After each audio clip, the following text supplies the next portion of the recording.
भारतीय जागृति पार्टी के अध्यक्ष राजीव रंजन भारद्वाज ने पूर्व केंद्रीय मंत्री यशवंत सिन्हा पर तंज कसा। उन्होंने कहा कि यशवंत सिन्हा का तीसरा फ्रंट को लेकर जो रणनीति है वह भी सफल नहीं होने वाली है। बिहार में पटना में भारतीय जनता पार्टी के एक वरिष्ठ भूतपूर्व नेता ने प्रेस कॉन्फ्रेंस किया।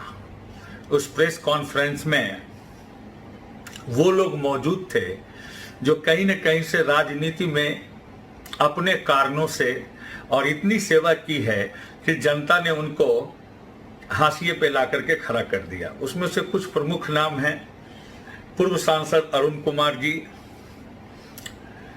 प्रदेश अध्यक्षा उनकी पार्टी की श्रीमती रेणु कुशवाहा जी, देवेंद्र प्रसाद यादव जी, उसके बाद नागमणि जी और वगैरह वगैरह जितने भी लोग बिहार में इस चुनाव में अपनी जमीन तलाश रहे हैं, उसका नेतृत्व करने के लिए यशवंत सिन्हा जी आए।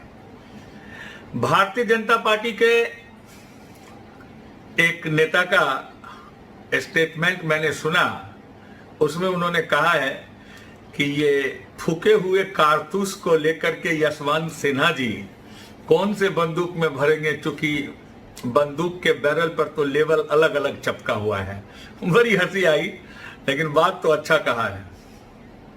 मैं समझ नहीं पा रहा हूं कि यशवंत सिन्हा इस उम्र में इतने महत्वाकांक्षी कैसे हैं, वो क्या चाहते हैं।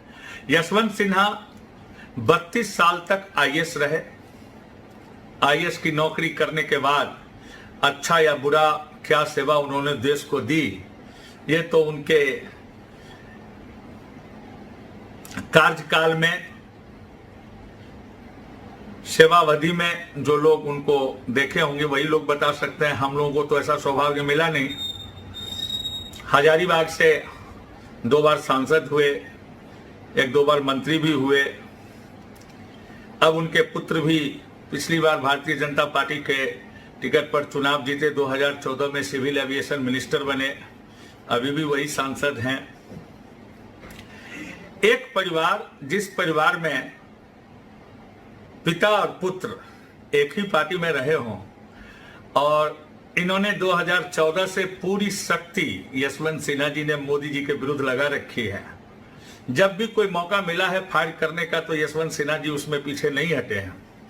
इन्होंने वार पूरा किया है, लेकिन अभी तक हारे नहीं हैं। अभी भी इनकी महत्वाकांक्षा है कि बिहार में भी मोदी को परास्त करेंगे। देखिए, स्पष्ट रूप से बिहार का जो मेरा मानना है, हम लोग तो बहुत छोटे से लोग हैं, अभी तो राजनीति सीख रहे हैं इन लोगों से और उन लोगों से सीख रहे हैं, और वो लोग हम लोग को राजनीति सिखा रहे हैं कि राजनीति में चाल, चरित्र, चेहरा और विचार के लिए कोई जगह नहीं है। 32 साल नौकरी करने के बाद आप भारत सरकार में मंत्री रहे, आज आपको थोड़ी सी तो लिहाज होनी चाहिए थी कि आप उस व्यक्ति के विरुद्ध बोलने आ रहे हैं जिस व्यक्ति ने और जिस पार्टी ने आपको उस ऊंचाई तक लेके गया। जितने लोग को लेकर के आप बैठे हुए थे और आप प्रेस वार्ता कर रहे थे, मेरी समझ से इसमें कोई व्यक्ति ऐसा बता दीजिए जो अपने दम पे अपना चुनाव निकाल ले, अपने सीट को चुनाव जितवा ले, चाहे वो नागमणि जी हो, रेणु कुशवाहा हो, या अरुण कुमार हो, या देवेंद्र प्रसाद यादव हो, या कोई भी आपके साथी हो। 2019 के चुनाव के पहले आप शत्रुघ्न सिन्हा जी के लिए बहुत ये हो रहे थे। क्या किया आपने? कुछ हुआ? बुरी तरह यहां शत्रुघ्न सिन्हा हारे और लखनऊ सीट पर उनकी पत्नी चुनाव हार गई। देखिए, मैं आपसे उम्र में बहुत छोटा हूं सिन्हा जी।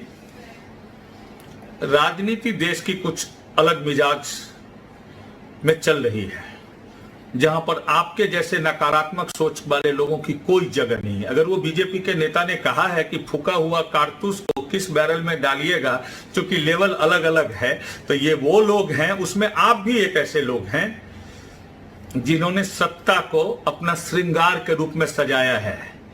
कभी सत्ता से अलग हटना आप लोगों के लिए बड़ा पीड़ादायक होता है। ये नरेंद्र सिंह, वो भी थे आज आपके साथ मीटिंग में। अरे सबकी कुंडली लोग जानते हैं लेकिन फिर भी आप मानिएगा नहीं, क्योंकि चुनाव का समय है तो अपना तो पैर उठा करके घुंघरू बांध करके तो आप लोग नाचिएगा। अरे लड़ाई सीधा सीधा लालू प्रसाद एंड गठबंधन और जनता दल भारतीय जनता पार्टी के गठबंधन के बीच में है। आप जितनी जोर लगा लीजिए कुछ नहीं कर पाएंगे।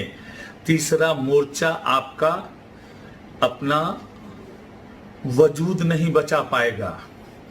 सीधी लड़ाई है। कुछ और लोग थे उनको भी ले लिए होते, उपेंद्र कुशवाहा जी को नहीं लिया, मुकेश सहनी जी को नहीं लिया, इनको भी तीसरे मोर्चे में ले लिए होते, कांग्रेस को भी बुला लिए होते। ये सब क्या आप लोग कर रहे हैं समझ में नहीं आ रहा है।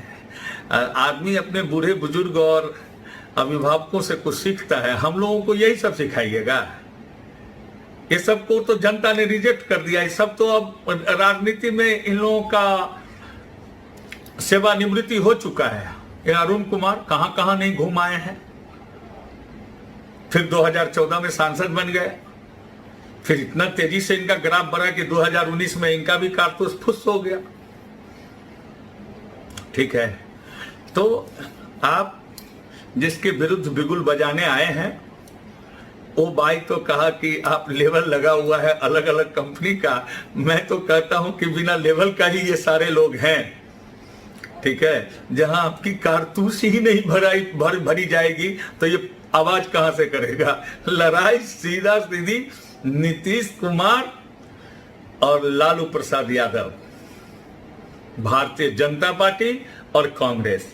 कांग्रेस अपने पापों की सजा भोग रही है और उसके साथ जो दल रहेगा उसको भी भोगना पड़ेगा। ये आप भली भांति जानते हैं। सच्चाई को कबूल करने की हिम्मत रखिए। सच्चाई ये है कि आज आप इस गठबंधन दोनों के बीच के लड़ाई में जो तीसरा विकल्प बनाने की चेष्टा कर रहे हैं उसमें आप कामयाब नहीं होंगे। सिन्हा जी, इस उम्र में कम से कम जब आपको रामायण महाभारत सीरियल चल रहा था, आपको रामायण देखना चाहिए, रामायण की बात करना चाहिए। कितना दिन सियासत कीजिएगा भाई। नए लोग आ गए हैं, नए लोग दस्तक दे रहे हैं, नौजवान युवा सब आगे आ रहे हैं, अब उन लोगों को करने दीजिए। बीच बीच में आप चले आते हैं। एक तो अपने मित्र शत्रुघ्न सिन्हा जी का जो हाल आपने करवाया है वो बेचारे सदमे में है, आज तक वो सदमे से निकल नहीं पाया। लोकसभा चुनाव के बाद कहां वो शॉटगन शो और कहां वो क्या कहता है उनके डायलॉग बाजी कहां गए कोई नहीं जानता है। इसलिए वर्तमान राजनीतिक परिस्थिति में ये जो आपका प्रयास है ये गलत है।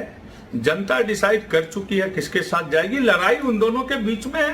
हाँ, हम लोग छोटे से दल हैं, थोड़ा बहुत मेहनत कर रहे हैं, जनता के बीच में हम भी जा रहे हैं, लेकिन आप ये जो जमावड़ा बना करके ये एक तो हैवक क्रिएट कर रहे हैं कि आप कोई विकल्प बना दीजिएगा, ये आपकी बहुत बड़ी भूल है और सच में ये दिवा स्वप्न है आपका और इसके लिए आपकी बेइज्जती हो रही है। आपको ऐसा नहीं करना चाहिए।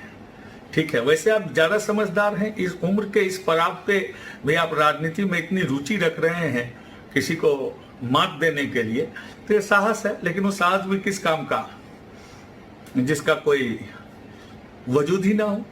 कुछ नहीं, आपका कुछ नहीं कर पाइएगा आप। लड़ाई इन दोनों के बीच में है, ये दोनों और जितने लोग जो है ये सब